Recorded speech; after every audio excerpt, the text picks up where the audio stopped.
Hello and welcome. आज हम बात करेंगे राजयोग पर। राजयोग एक ऐसा योग है जो आपको हर दूसरे तीसरे चार्ट पे मिल जाएगा। और साथ में ही लोग ये कहते नजर आएंगे हमारी कुंडली में दो राजयोग हैं। पर आज तक किसी ने पानी नहीं पूछा। तो एस्ट्रोलॉजी यहाँ फेल होती है। देखिए, एस्ट्रोलॉजी फेल नहीं होती है। हम उस योग की इंटेंसिटी पावर को समझते ही नहीं है। हम जानना ही नहीं चाहते हैं कि वो योग कितना एफिशिएंट है। सिर्फ इतना बहुत है कि राजयोग है। जैसे मैंने पहले भी बोला था कि योग बनाना, जैसे धन योग, राजयोग बनाने वाले प्लैनेट्स कौन है, वो कौन सी राशियों में, कौन से भावों में योग बना रहे हैं, उनको नक्षत्र कौन सा मिला है और नक्षत्र का चरण कौन सा है, ये सारी बातें मैटर करती हैं। और जब भी कोई प्लैनेट एक पर्टिकुलर नवांश में लैंड करता है तो उसके अपने सेट ऑफ रिस्पॉन्सिबिलिटी, चैलेंजेस या बेनिफिट्स होते हैं। उन सब पर बात करते हैं। Let's get started. राजयोग जो कि लियो नवांश में बने वो बहुत ज्यादा पावरफुल होता है। वो क्यों? क्योंकि ये खुद से राजा की राशि है। तो अगर उस योग को बेस मिला है, जैसे कि नवांश हमें बेस बताता है किसी भी प्लैनेट का, उसको बेस राजा का मिला है, it becomes very very important now. Rajyoga होता क्या है? राजयोग का मतलब है जब केंद्र और त्रिकोण के प्लैनेट्स की एसोसिएशन होती है। वो एसोसिएशन कुंडली में कहीं भी हो सकती है। एसोसिएशन जैसे कि कंजंक्शन के थ्रू वो मोस्ट पावरफुल है, या म्यूचुअल एस्पेक्ट या राशि परिवर्तन के थ्रू उनकी एसोसिएशन हो जाए तो राजयोग बनता है। जितनी वेग एसोसिएशन होगी, जैसे कंजंक्शन टाइट है, वह वन साइडेड एस्पेक्ट है, उतना उसका प्रभाव कम होता जाएगा।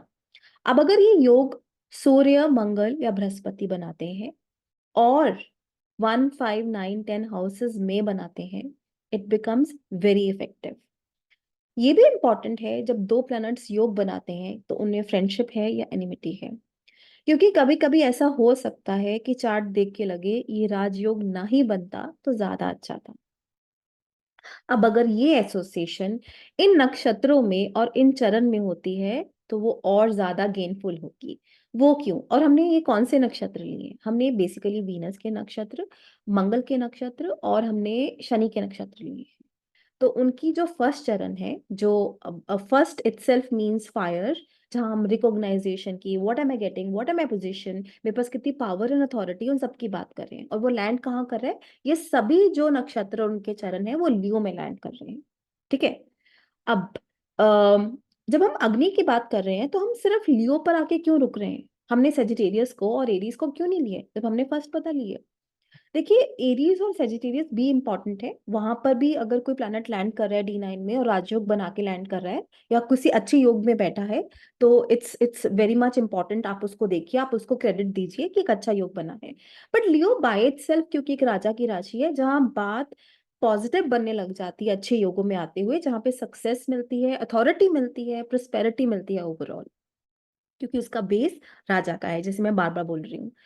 पर हमें ये भी पता है कि एक राजा की एक्सटर्नल लाइफ जितनी फैंसी दिखती है, internally what he is going through ये किसी को नहीं पता है। जैसे कि बोला जाता है that there is no rainbow without rain.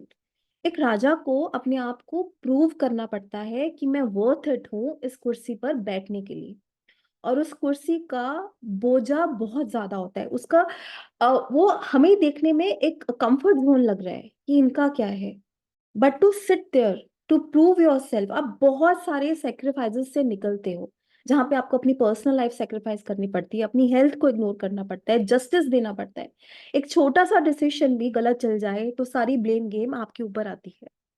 इसका मतलब है जब कोई भी प्लेनेट लियो नवांश में जाता है तो वो अथॉरिटी और पावर तो देगा ही देगा, पर वो और तरह के ट्रेड्स और एक्सपीरियंसेस लेके आएगा। जैसे कि हो सकता है इनिशियली वो दशा आते ही सेक्रीफाइसेस देने हो, वो पर्सनल लेवल पे हो सकते हैं, कुछ टफ डिसीजंस बनाने हो, कुछ चैलेंजेस आए आपके सामने। और ये करते हुए जब हम बोल रहे हैं कि मरकरी लियो नवांश में गया है, आपको मरकरी के नेचुरल सिग्निफिकेशन और उसकी लॉर्डशिप दोनों उठानी है। अब जैसे मरकरी सिस्टर का सिग्निफिकेटर है, तो मरकरी अगर लियो नवांश में है तो मुझे पता होना चाहिए कि सिस्टर से रिलेटेड, बिजनेस से रिलेटेड मुझे कुछ टफ डिसीजंस लेने होंगे। मुझे कुछ भी प्लेटर पे या इजीली नहीं आके मिलेगा। फिर हमेशा याद रखिएगा कि हम नेचुरली किसको लियो में अच्छा मानते हैं। जैसे अगर वो लियो में जाने वाला प्लेनेट सूर्य है या बृहस्पति है तो वो डेफिनेटली अच्छा करेंगे और ज्यादा अच्छा करेंगे। पर अगर वो शनि है या शुक्र है तो वो इतने कंफर्टेबल नहीं है, even if they getting the throne. ठीक है। जब भी आप किसी प्लैनेट को लियो नवांश में बैठा हुआ देखें तो उसकी प्रैक्टिकल रेमेडी क्या है?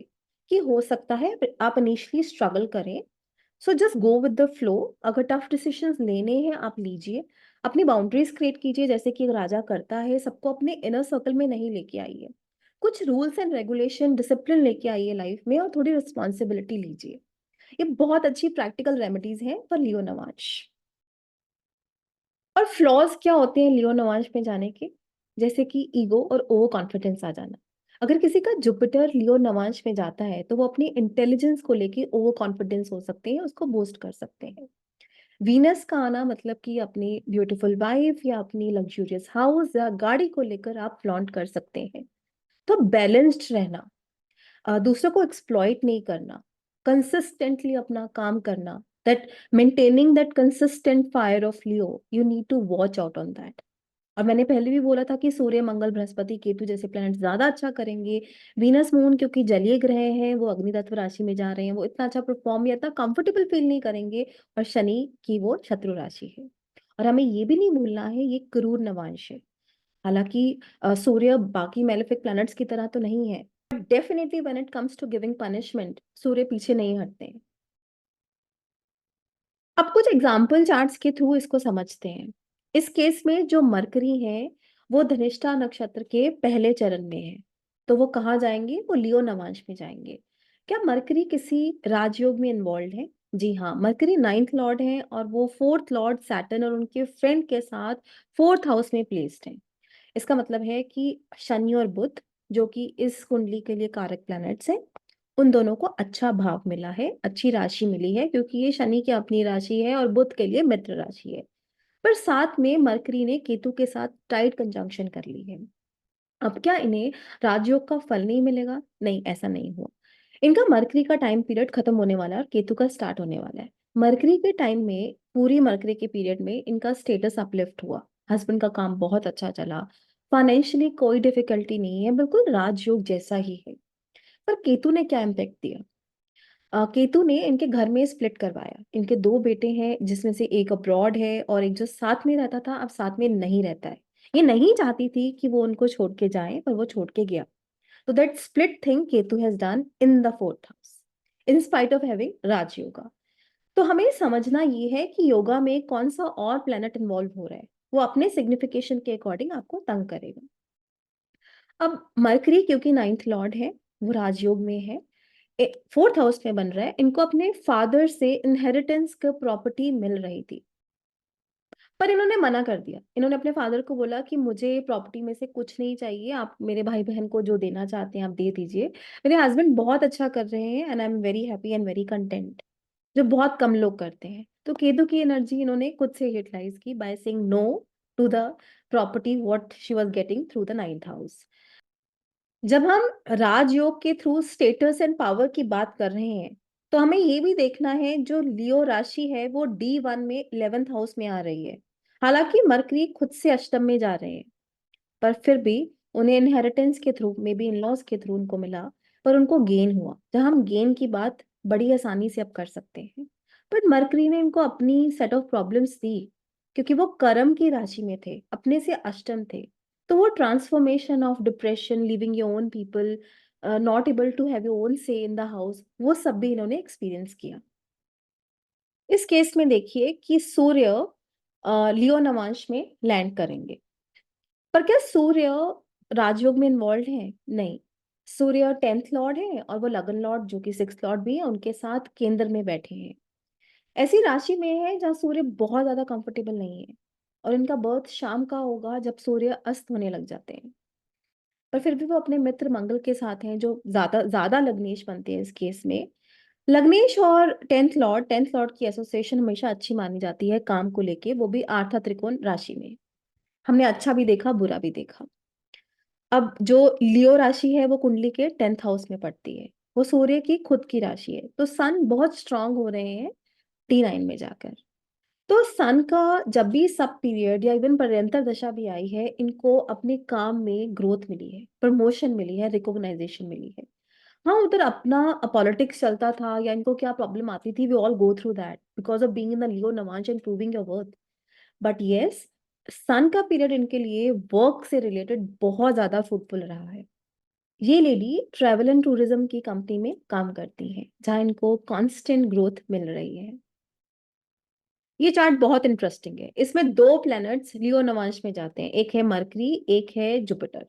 मरकरी पे बात करते हैं, क्या मरकरी राजयोग में इन्वॉल्व है? जी हाँ, क्योंकि मरकरी नाइन्थ लॉर्ड है और मार्स फोर्थ लॉर्ड है, तो फोर्थ और नाइन्थ की एसोसिएशन सेवंथ हाउस में हो रही है, वो केंद्र भाव में हो रही है। क्या मरकरी और मार्स एक दूसरे के साथ फ्रेंडशिप रखते हैं? तो वो नहीं रखते हैं। इस राशि में मंगल नीच के हैं और मरकरी शत्रु राशि के हैं, जहां पर केतु इन्वॉल्व है और एट लॉर्ड सन भी इन्वॉल्व है।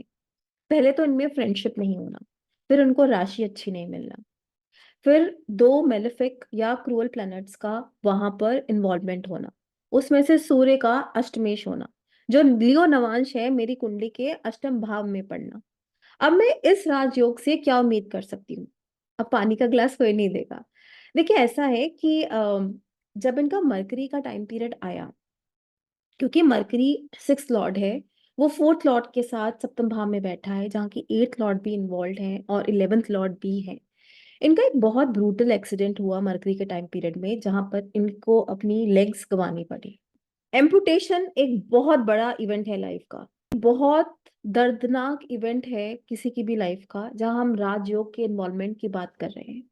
तो सिर्फ राजयोग होना मैटर नहीं करता है, ऑलवेज सी वो कहाँ बन रहा है, किनके बीच में बन रहा है, अल्टीमेटली वो कहाँ जा रहे हैं। So next time whenever you see Rajyog, you see the complete picture. Thank you so much.